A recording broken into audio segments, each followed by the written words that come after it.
Eh, y a un clip des Guns N' Roses à la télé. Ouais, enfin les Guns, c'était une époque, c'est fini maintenant. T'es ferré! Salut les rockers, hard rockers et métalleux et tous ceux qui aiment la musique. Je m'appelle Ivan et je suis fan des Guns N' Roses. Ouais, je vénère surtout Axl Rose. Dans ce premier épisode, nous allons revenir sur le parcours exceptionnel de ce groupe hors norme. Les membres d'origine sont Steven Adler à la batterie, Duff McKagan à la basse, Izzy Stradlin à la guitare rythmique, et les deux emblématiques sont Slash à la lead guitare Salut? et Axl Rose au chant. Ouais, c'est moi. Et je vais vous expliquer pourquoi il est la plus grande rockstar de tous les temps. Alors certains détestent, méprisent, dévalorisent Axl Rose. Vas-y, tape sur internet, c'est fou le nombre de personnes qui le critiquent. C'est fou le nombre de personnes qui aiment critiquer d'ailleurs. Des jaloux. Ouais. Des jaloux? Toi, je vais m'occuper de genre péter la gueule. Prends une bière, mec. Il serait toujours en retard, misogyne, raciste, homophobe, insultant le public et les critiques et aveuglé par son ego. Ouais, allez. D'accord. Mais il incarne le génie de la provocation et c'est ce qui est arrivé de mieux au rock. Et ouais, le génie et la provocation. C'est également le seul groupe devenu un mythe dès son premier album, Appetite for Destruction. Sorti en 1987 chez Geffen Records, il est électrique, agressif, provoquant, glam, rempli de tubes et d'une incroyable liberté artistique. Il est la réponse à la question « Pourquoi le monde devait se mettre au rock'n'roll ?» Pourquoi? Pour faire oublier The Final Countdown d'Europe sorti un an avant. Ah, le...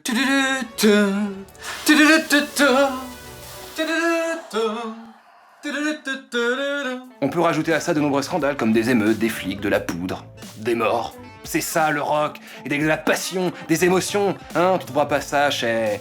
tout ça là. Allez, toi. Ouais, écoute ça. Welcome to the Jungle débute l'album. Cette chanson parle de la vision magnifiée mais tellement réelle du monde moderne.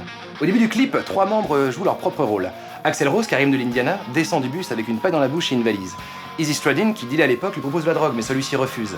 Slash, quant à lui, est assis par terre et est complètement ivre. Comme à l'époque. Enfin, on oblige Axl à regarder des images violentes, tel Alex dans Orange Mécanique.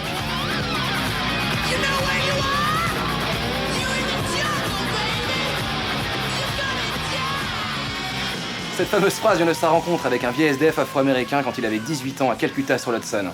Quelquefois, la légende naît d'une histoire vraie et celle-ci en est une. Paradise City. Le clip a une partie en couleur qui se passe au Giant Stadium dans le New Jersey. Les Guns c'était la première partie d'Aerosmith, et celle en noir et blanc se passe à Donington en 1988. Elle a une mélodie très rock avec des accélérations punk. Switch à le Mine. Pour les paroles, Axl s'est inspiré d'un poème qu'il avait écrit pour sa petite amie de l'époque, Erin Everly, que vous pouvez voir dans les parties en noir et blanc comme ici. Ou encore ici.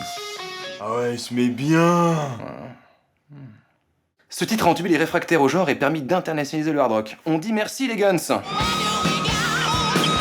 Rocket Queen. Pour ce titre, Axl a fait l'amour à la copine de Steven Adler, le batteur, pour rajouter à la mélodie ce son si particulier que vous connaissez bien.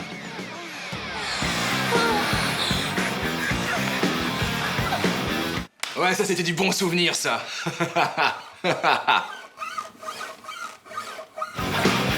Ensuite, on a l'album Lies, sorti en 1988. Il a tout simplement prouvé que tu pouvais te la péter en faisant du hard acoustique. En gros, c'est possible de faire du hard rock avec une guitare sèche. Sans oublier Patience, où un simple sifflement se transforme en une douce mélodie parfaite.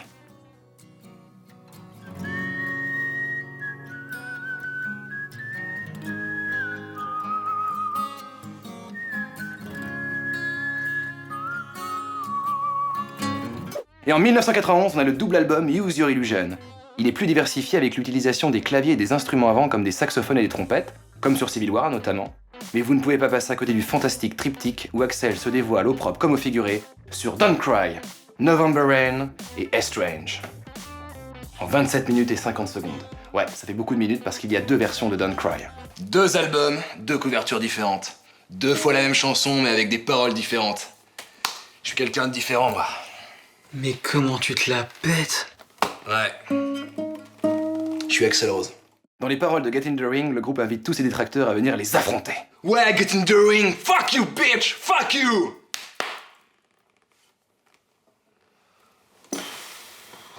Et bien sûr, il y a You Could Be Mine, hymne du film Terminator 2.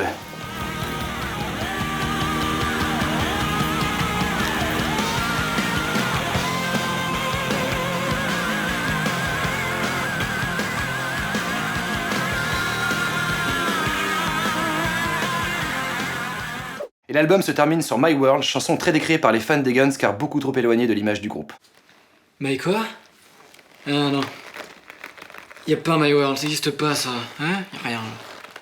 Existe pas My World, je te prends. Non mais rendors-toi, c'est bien. Après les covers de Live and Let Die de Paul McCartney et Knocking on Heaven's Door de Bob Dylan, le groupe se lance The Spaghetti Incident en 1993, un album constitué uniquement de reprises. Eh, tu sais pourquoi de Spaghetti Incident? Oh non, non, non, non! Aux États-Unis, quand vous êtes puceau, vous prenez un bon gros plat de spaghetti pour. Ah bah en France, ce serait The Morandini Incident. Mais l'album qui nous intéresse est une mission toute particulière, faire découvrir des groupes bassistes qui les ont inspirés comme The Skyliner, les Misfits ou encore Charles Manson. Attends, il a repris du Charles Manson? Charles Manson, le criminel américain. Il a tenté une carrière musicale avant de. Enfin, criminel, ça, c'est criminel.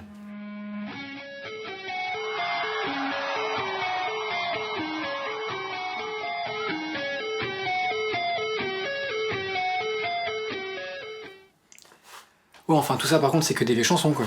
Ouais, je me casse, moi. Attends, il y a Chinese Democracy, il est sorti en 2008, qu'est-ce que t'en fais? Ah ouais? Eh bah, c'est bien de la taube. Allez, il est temps de parler de l'album le plus décrié de l'histoire du groupe, voire de l'histoire de la musique tout entière, Chinese Democracy. Alors je te la fais courte. Au début, le line-up c'était eux. Et ensuite, il y a eu eux. Et pour Chinese Democracy, il y a eu tout ça. The Spaghetti Incident est sorti en 1993 et Chinese Democracy est sorti en 2008. Les fans ont attendu 15 ans. 15 ans pour cette merde? Et si une énorme partie des fans n'ont pas aimé cet album, ce n'est pas parce qu'ils l'ont écouté, non, c'est parce que Slash n'était plus dans le groupe. C'est pour moi la seule raison. La seule et unique raison. Il manque un membre et Axl n'aurait plus le droit de faire ce qu'il veut de son groupe. Personne n'a râlé quand Izzy Stradlin, premier guitariste du groupe, est parti. Je rappelle qu'il a quand même permis la composition d'une énorme quantité de chansons cultes. En réalité, Axl a le rôle du méchant et Slash du gentil guitariste qui plaît à tout le monde. Pourquoi il plaît à tout le monde? Comme AC/DC, Motorhead, Chuck Berry ou encore un grand nombre de groupes de rock, il a su garder la même recette et du coup tu kiffes. On n'est jamais déçu, jamais. Non, c'est pas moi. Non, ça existe pas. Non. Non, s'il vous plaît, monsieur, partez, monsieur. Sur Chinese Democracy, Axl Rose a choisi de prendre une direction artistique différente, plus moderne. À commencer par son envie de travailler sur des morceaux plus industriels. Pour comprendre leur évolution, il faut avoir suivi leur actualité et surtout celle du dictateur, chanteur. Axl s'est entouré de deux types de guitaristes, des sourds-doués du manche dernière génération et des musiciens inscrits dans la tradition blues. On passe d'un solo lunaire complètement barré à des nappes de guitare acoustique ou électrique entremêlées et assemblées de claviers de synthé afin de tirer la plus belle mélodie. Waouh, j'arrive pas à croire que j'ai dit! Chinese Democracy, le titre scotchant en intro qui fait immédiatement hang-banger. Shakers Revenge et Better, un parfait mélange rock électro avec des solos monstrueux. On y ressent toujours la hargne sur Scraps. Et tel un feu d'artifice, le bouquet final se compose de IRS, Madagascar et This Is Love, où Axl est tout simplement poignant. Chinese Democracy s'affirme comme un album de rock où se combine un travail d'arrangement inhabituel. Il allie les sonorités qu'elles soient métal, orchestral, R&B, funky, électro afin d'en tirer un parfait mélange. C'est une bouillabaisse en fait cet album. Axl a su comme à chaque sortie d'album rester fidèle à ses inspirations mais aussi à innover et à surprendre. Il ne dévalorise pas le nom Guns N' Roses et prouve que l'esprit novateur et provoquant est toujours là.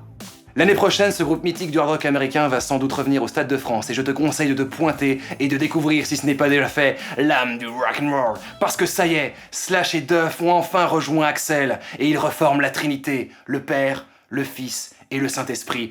Amen! Ouais, notre duo est enfin réuni pour le rock. Pour le rock, ouais, pour le rock.